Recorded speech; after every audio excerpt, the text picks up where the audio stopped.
scouting combine. Now let's talk about some losers, some players that are probably going to have their draft stock affected. Rueben Bain Jr. This is somebody I think, regardless, I still think he's going to be a good player. I still think he's worth taking, but maybe not at pick 2. I mean, with his short arms, he has the shortest arms measured ever at the combine for his position. Not ideal. I think he's guaranteed to fall a little bit. I mean, he was projected top 2 pick to the Jets. I've seen that. That's the highest I've seen him go. But we saw Will Campbell be a top 4 pick with the Patriots, struggles in his rookie season. And in the Super Bowl, he got dominated. So that could add more insecurities about taking a player like this at that high of a level. So some team, I still think, like I said, I still think he's going to be a player, but some team's going to get a steal with him.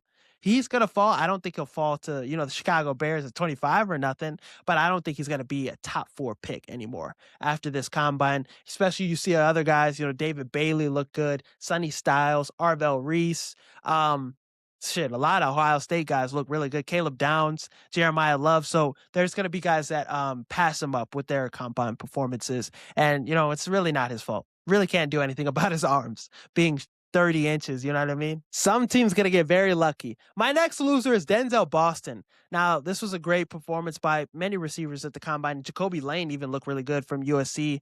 That's probably like a day 2 guy, day 3 guy. But Denzel Boston, 35-inch vert, did not run the 40-yard dash and did not do the broad jump. So I feel like, it's a missed opportunity by him. 6'4", 220 pounds. The 35-inch vert kind of does it kind of like takes away some of the athleticism we've seen on the tape by experts and analysts, people that are going to make these decisions. For me, I still think he's going to be a first-round receiver. I still think he's a receiver that has a lot of talent, would dominate in the league depending on where he goes. But I think you don't take him over a Mekhi Lemon. You don't take him over a Carnell Tate or Jordan Tyson. Some mock drafts I've seen prior to the combine, that was the case. But 62 catches, 12 touchdowns, 881 yards receiving last season, red zone threat. Catch radius is insane, but I do think the combine will cause him to fall, this performance. So I think he's a big loser from this one. Another loser, Emmett Johnson. He did the drills, ran a 40.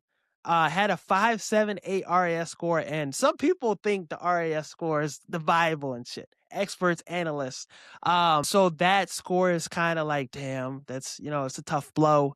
4.56, 40-yard dash. And you saw a lot of running backs in this class put up great performances. Mike Washington, Jeremiah Love. And this was an opportunity for him, I think, to solidify himself as a top running back in this class.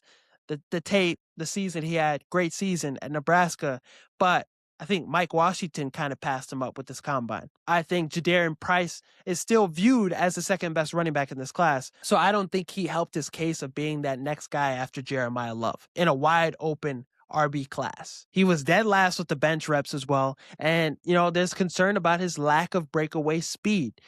So this is a running back that I think definitely is going to fall just like the other names I've mentioned with his position. Caden McDonald, 326 pounds, big freak, run stopper. But there's question to believe, is he just going to be a run stopper?